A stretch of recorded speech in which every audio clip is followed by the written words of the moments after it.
నవ నిర్మాణం కోసం నమ్రతామూర్తి. దాదీజీ సదా నమ్రతామూర్తిగా ఉండేవారు.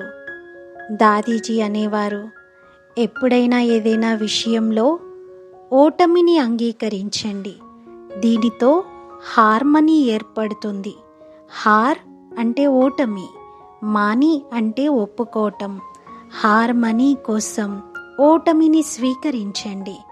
ఒకవేళ ఏదైనా విషయంలో ఎవరైనా ఫోర్స్గా మాట్లాడినా దాదీజీ వెంటనే కట్ చేసేవారు కాదు.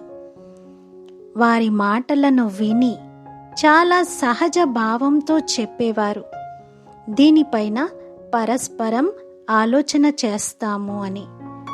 తర్వాత సమయం చూసి వారికి వివరించేవారు మరియు చాలా నమ్రతతో రైట్ రాంగ్ను స్పష్టం చేసేవారు. దాదీజీ ప్రతి ఒక్కరి మాటలను విని ఇమిడించుకునేవారు. అందుకే వారు నవనిర్మాణం యొక్క కార్యంలో సఫలమయ్యారు.